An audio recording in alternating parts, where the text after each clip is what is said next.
मेरा गांव मेरा देश, देखते रहिए आपका संदेश। ताजा खबरों के साथ हवा सिंह चहल। हेलो दोस्तों, नमस्कार। मैं हवा सिंह चहल, संपादक आपका संदेश। दोस्तों, लोकसभा चुनाव हरियाणा में पूरे जोर शोर से चल रहा है और इसी कड़ी में बहुजन समाज पार्टी ने भी अपने लाव लश्कर समेत पूरा प्रचार अभियान जोरों से शुरू कर दिया है। इसी संदर्भ में बहुजन समाज पार्टी की करनाल के अंदर मायावती जी जो अध्यक्ष हैं बहुजन समाज पार्टी की, उनकी एक बहुत बड़ी रैली करनाल में जीटी रोड पर वहां देखने को मिली। हमारे पत्रकार ने अनिल चौहान ने वहां से रिपोर्ट भेजी है और उस रिपोर्ट के हिसाब से काफी बड़ी संख्या में वहां लोगों का हजूम उमड़ा है और 10 के 10 लोकसभा प्रत्याशी जो सभी सीटों पर चुनाव लड़ रही है बहुजन समाज पार्टी, वो सभी वहां हाजिर थे। और बहन मायावती ने वहां अपने उद्बोधन में जो कुछ भी कहा वो हम तरतीब वाइज आपको बताते चलेंगे। तो आज उसका जो पहला अंक है, यानी फर्स्ट एपिसोड के अंदर जो अनिल चौहान की हमारी रिपोर्ट है, वो आपको प्रस्तुत कर रहे हैं और लिए चलते हैं आपको करनाल के उस मैदान में जहां बीएसपी की रैली हुई।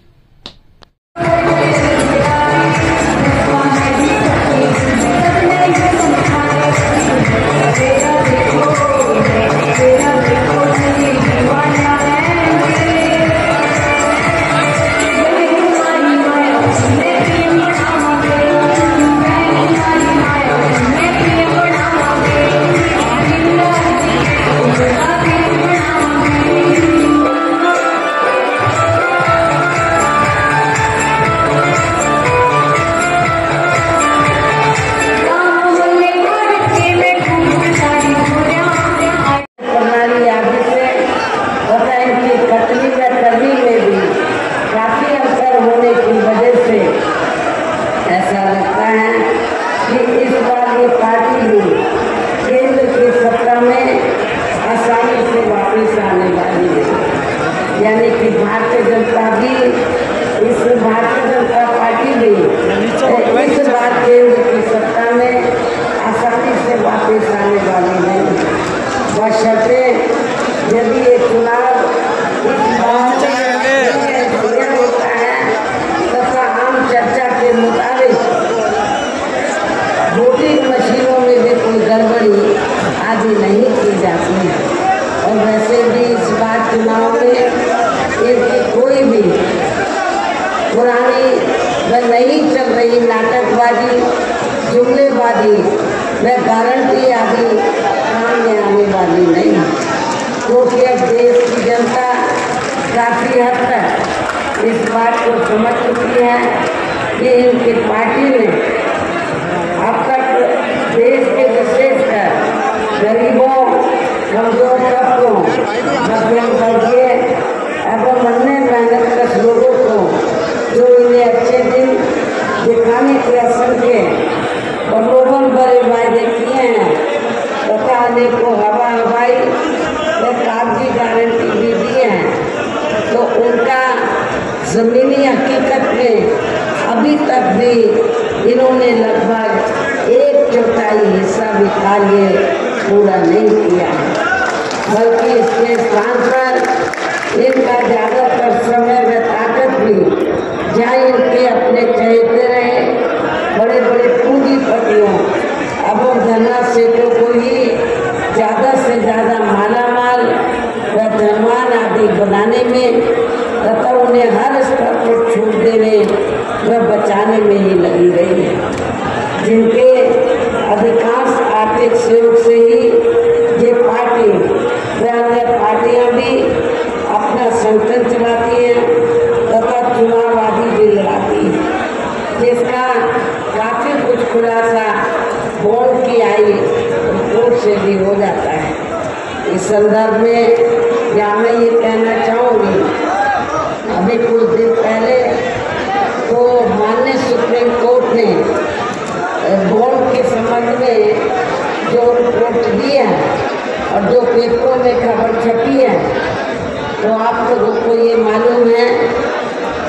कि बीएसपी को छोड़कर कांग्रेस, बीजेपी व अधिकांश अन्य विरोधी पार्टियों पार्टियों ने इस देश के बड़े बड़े पूंजीपतियों व धरना सेठों से बॉन्ड के जरिए काफी मोटी रकम ली है, जिससे कि अपना संगठन चलाते हैं, चुनाव आदि भी दिलाते हैं। लेकिन बहुजन समाज पार्टी एक ऐसी पार्टी है जिसने 1 रुपया भी किसी बड़े पूंजीपति धरना से गाड़ी से, इसलिए हमारी पार्टी जब भी चुनाव होता है, संगठन को चलाने के साथ साथ जब भी छोटा बड़ा चुनाव होता है, तो हमारी पार्टी ना तो संगठन को चलाने के लिए, न चुनाव आदि लड़ाने के लिए किसी भी बड़े पूंजीपति से, धरना सेठ से पैसा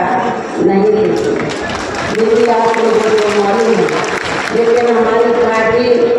अपने कार्यकर्ताओं के जरिए मेंबरशिप के द्वारा या फिर मेरे जन्मदिन के मौके पर पार्टी के लोगों से थोड़ा थोड़ा धन इकट्ठा करके पार्टी के संगठन को चलाती है व चुनाव आदि भी लड़ाती है, ये भी आप लोगों को मालूम है। इसके साथ ही अब ऐसा लगता है कि कांग्रेस पार्टी की तरह ही बीजेपी ने भी केंद्र की तमाम सरकारी जांच एजेंसियों का ज्यादातर राजनीतिकरण कर दिया है। इसके अलावा देश के किसान वर्ग भी वर्तमान बीजेपी की सरकार में शुरू से ही अपनी विभिन्न समस्याओं को लेकर काफी ज्यादा दुखी व परेशान रहे हैं और अभी भी हैं। जबकि यूपी में 4 बार हमारी पार्टी की नई सरकार ने इनके हितों का भी, किसानों के हितों का भी हर स्तर पर विशेष ध्यान रखा है। हमने अपने चारों नेतृत्वों में किसानों को खेती करने के लिए समय से सस्ते साधन उपलब्ध कराए और उनकी फसल का भी उचित दाम हमारी पार्टी की सरकार ने उत्तर प्रदेश में दिया। इतना ही नहीं बल्कि केंद्र में घूम फिर रही कांग्रेस की सरकार की तरह ही वर्तमान भाजपा सरकार में भी इनकी जातिवादी, हीन, सांप्रदायिक एवं पूंजीवादी सोच रणनीतियों के चलते ही पूरे देश में सर्व समाज में से खासकर गरीबों, दलितों, आदिवासियों, पिछड़े वर्गों, मुस्लिम एवं अन्य धार्मिक अल्पसंख्यक समाज के लोगों का भी पूर्ण रूप से विकास व उत्थान आदि नहीं हो सका है। और इस संदर्भ में वैसे आप लोगों को ये मालूम है कि पूरे देश में जहाँ दलितों, आदिवासियों एवं अन्य पिछड़े वर्गों का सरकारी नौकरियों में वर्षों से अधूरा पड़ा आरक्षण का कोटा भी अभी तक पूरा नहीं भरा गया है। विशेषकर SC व ST वर्गों के सरकारी कर्मचारियों का पदोन्नति में आरक्षण को काफी हद तक प्रभावहीन ही बना दिया गया है। साथ ही केंद्र व राज्यों में भी विरोधी पार्टियों की रही सरकारों में इन सभी वर्गों को प्राइवेट सेक्टर में आरक्षण दिए जाने की व्यवस्था किए बिना ही इनकी सरकारों के ज़्यादातर सरकारी कार्य अब प्राइवेट सेक्टर के जरिए ही इनके बड़े बड़े पूंजीपतियों व धरना सेठों आदि को ही दिए जाने के कारण अब इनको पूरे देश में आरक्षण का बहुत कम ही लाभ मिल पा रहा है। इसी प्रकार इनका अन्य और मामलों में भी शोषण व उत्पीड़न आदि होना अभी तक भी बंद नहीं हुआ है। इनके साथ साथ मुस्लिम व अन्य धार्मिक अल्पसंख्यक समाज के लोगों की भी हालत हर स्तर पर काफ़ी ज़्यादा खराब व दयनीय ही बनी हुई है, जिसका काफ़ी कुछ खुलासा सच्चर कमेटी की रिपोर्ट में भी किया गया है। इतना ही नहीं बल्कि पिछले कुछ वर्षों से केंद्र व अधिकांश राज्यों में भी बीजेपी व आरएसएस की सरकारों के चलते हुए अब इनका विकास एवं उत्थान आदि होना भी काफी हद तक बंद सा ही हो गया है। आए दिन इन पर खासकर धर्म की आड़ में हो रही जुर्म जाति भी यह काफी ज्यादा चरम सीमा पर पहुंच चुकी है। इनके साथ साथ अपर कास्ट समाज में से विशेषकर गरीब लोगों की भी हालत हमें कोई खास अच्छी नजर नहीं आती है। इनकी गलत कृषि नीतियों के कारण किसान वर्ग भी आए दिन आंदोलित ही रहता है। साथ ही इनकी गलत आर्थिक नीतियों की वजह से देश की अर्थव्यवस्था पर भी इसका काफी बुरा प्रभाव पड़ा है, जिससे यहाँ विशेषकर छोटे एवं मध्यम वर्गीय व्यापारी वर्ग भी काफी ज्यादा दुखी व परेशान हैं। और अब केंद्र में पूर्व की रही सरकारों की तरह ही वर्तमान भाजपा सरकार में भी यहाँ पूरे देश में गरीबी, बेरोजगारी एवं महंगाई आदि भी लगातार काफी ज़्यादा बढ़ रही है। देश में हर स्तर पर फैला भ्रष्टाचार भी कम नहीं हुआ है। ऐसे में अब आप लोगों को देश में हो रहे लोकसभा चुनाव में कांग्रेस, बीजेपी व इनकी सहयोगी पार्टियों को भी केंद्र की सत्ता में आने से जरूर रोकना है। जिनकी गलत नीतियों व गलत कार्य प्रणाली आदि को आप लोग काफी हद तक आजमा भी चुके हैं। और अब ये विरोधी पार्टियां किस्म किस्म के साम, दाम, दंड भेद आदि अनेकों हथकंडे इस्तेमाल करके केंद्र की सत्ता में आने की पूरी कोशिश में लगे हुए हैं, जिनसे अपनी पार्टी के लोगों को हर स्तर पर काफी ज़्यादा सावधान रहना है। और इस मामले में विरोधी पार्टियां अपने अपने पक्ष में हवा बनाने के लिए खासकर मीडिया, ओपिनियन पोल व सर्वे आदि का जो बड़े पैमाने पर इस्तेमाल कर रही हैं, तो उनसे भी अपनी पार्टी के लोगों को बिल्कुल भी गुमराह नहीं होना है। इसके साथ ही विरोधी पार्टियों के विभिन्न रूपों में जारी किए गए इनके हवाई व प्रलोभन भरे चुनावी घोषणा पत्रों एवं वायदों आदि के बहकावे में भी पार्टी के लोगों को कतई नहीं आना है, जिन्हें ये पार्टियां चुनाव खत्म होने के बाद ज़्यादातर अमल में नहीं लाती हैं। और अब जिन पर से देश की जनता का अधिकांश विश्वास ही उठ गया है, यही खास वजह है कि हमारी पार्टी किसी भी चुनाव में अपनी पार्टी का कोई भी चुनावी घोषणा पत्र आदि जारी नहीं करती है। और वैसे भी हमारी पार्टी किसी भी मामले में कहने में बहुत कम बल्कि कार्य करके दिखाने में ही ज़्यादा विश्वास रखती है। और इस बात का सबसे बड़ा सबूत ये है कि उत्तर प्रदेश में 4 बार हमारी पार्टी के नेतृत्व में रही सरकार ने चुनाव में पार्टी के बिना जारी किए गए घोषणा पत्र के ही प्रदेश में आम जनहित में काफी कुछ ऐतिहासिक कार्य करके फ्री में राशन दिया है। आपने बीजेपी का, आरएसएस का, श्री नरेंद्र मोदी जी का नमक खाया है,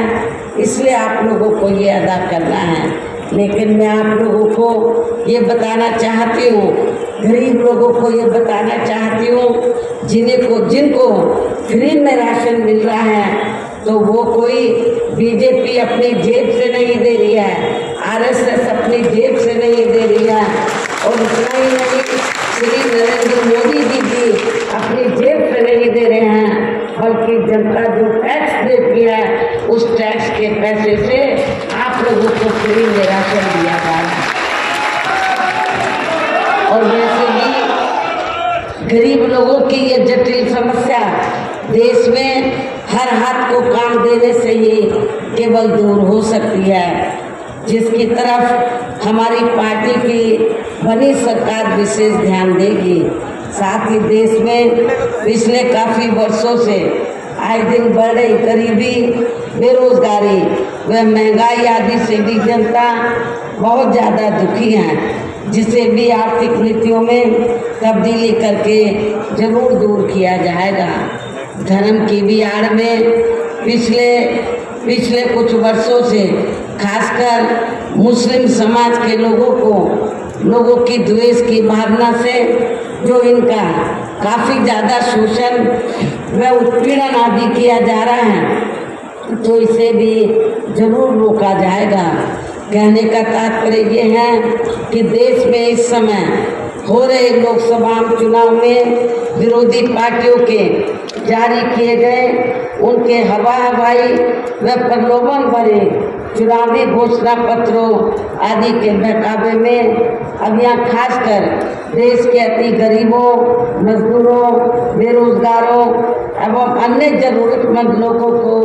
बिल्कुल भी नहीं आना है और अब इन्हें ऐसी सभी विरोधी पार्टियों को केंद्र की सत्ता में आने से जरूर रोकना है, जिनकी कथनी व करनी में काफ़ी अंतर रहा है तथा जिन्हें ये लोग वर्षों से आजमा भी चुके हैं। ऐसे में अब मेरा यही कहना है कि आप लोगों को अपने खुद के व अपने प्रदेश एवं देश के भी हित में अपने वोटों को यहाँ कांग्रेस, बीजेपी व अन्य विरोधी पार्टियों को न देकर केवल अपनी एकमात्र हितैषी पार्टी बहुजन समाज पार्टी को ही देना है। ये पार्टी उत्तर प्रदेश की तरह ही केंद्र में भी अपनी पार्टी की सरकार बनने पर फिर पूरे देश में जहाँ अपनी पार्टी की सर्वजन हिताय व सर्वजन सुखाय की नीतियों पर आधारित ही सरकार चलाएगी। इसके साथ साथ केंद्र से जुड़ी आपके क्षेत्र की जो भी यहाँ स्थानीय समस्याएं होंगी तो उन्हें भी फिर दूर करने का हर संभव पूरा प्रयास किया जाएगा। साथ ही यहाँ गरीबों, मजदूरों, बेरोजगारों, कर्मचारियों, किसानों, छोटे व्यापारियों एवं अन्य मेहनतकश लोगों के हितों का भी विशेष ध्यान रखा जाएगा। सर्व समाज में से खासकर दलितों, आदिवासियों, पिछड़े वर्गों, मुस्लिम व अन्य धार्मिक अल्पसंख्यक समाज के लोगों के विकास व उत्थान के साथ साथ हर स्तर पर इनकी सुरक्षा आदि के लिए भी प्रभावी कदम उठाए जाएंगे और तभी फिर यहाँ वास्तव में अपने देश के महान संतों,